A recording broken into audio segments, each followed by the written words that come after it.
దేవునికి స్తోత్రం.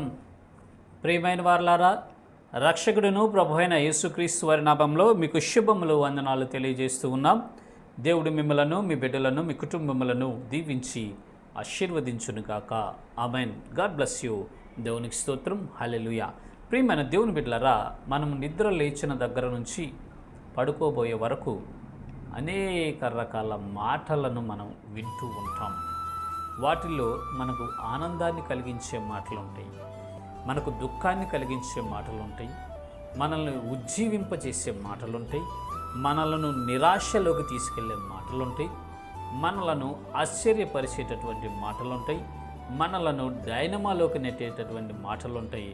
అనేక రకాల ఎమోషన్స్కు గురి చేసేటటువంటి మాటలను మనము వింటూ ఉంటాము. ప్రియమైన దేవుని బిడ్డలరా, మాటలకు అంత శక్తి ఉన్నదండి. కొన్ని మాటల ద్వారా, కొంతమంది మాట్లాడుట ద్వారా అనేక విప్లవాలు కూడా జరిగినట్లుగా మనము చూస్తాం. అనేక మార్పులను కూడా మనము గమనించవచ్చండి. అయితే పరిశుద్ధ గ్రంథము ఈ రీతిగా సెలవిస్తుంది.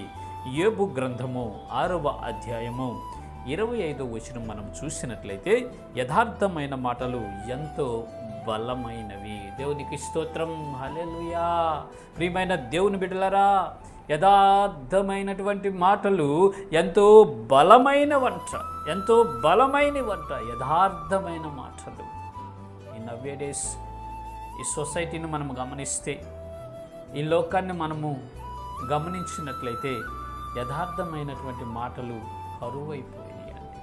యథార్థమైనటువంటి మాటలను యాడో అరుదుగా మనము వినాల్సి వస్తుంది. అన్ని కపటయుక్తమైన మాటలే. అంతరంగంలో ఆలోచనలు వేరు, నోటితో పలికే మాటలు వేరు.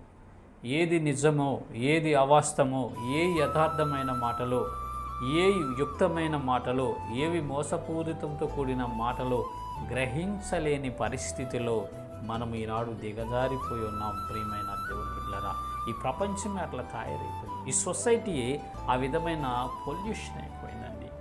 అరుదుగా కొంతమంది మాత్రమే యథార్థమైనటువంటి మాటలు మాట్లాడుతూ ఉంటారు.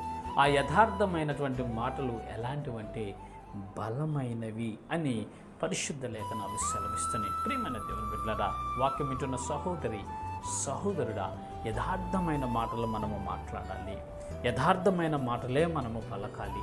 యథార్థవంతులముగా మనం మాట్లాడినప్పుడు, యథార్థమైన మాటలు మన నోట నుంచి వచ్చినప్పుడు అవి ఎంతో బలమైనవిగా మార్చబడి అనేక కార్యాలు జరిగించబడటానికి అవకాశం ఉంటుంది. కాబట్టి ప్రియమైన దేవుని బిడ్డలారా, యథార్థమైన మాటలను మనం పలుకుదాం, యథార్థమైన మాటలు మనం మాట్లాడుదాం. అనేకులను బలవంతులుగా చేద్దాం, అనేక బలహీన పరిస్థితులను బలపరచుదాం, అనేక సమస్యల నుంచి వినిపించటానికి యథార్థమైన మాటలు మాట్లాడి వాళ్ళని ఉజ్జీవింపచేద్దాం. ప్రియమైన దేవుని బిడ్డలారా, దయచేసి గమనించండి, యథార్థమైన మాటలు ఎంతో బలమైనవి.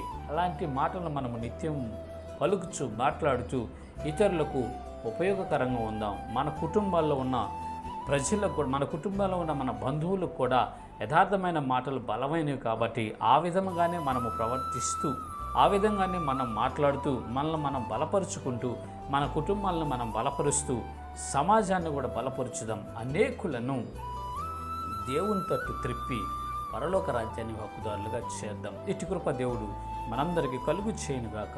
ఆమెన్. God bless you. దేవునికి స్తోత్రం. హల్లెలూయా.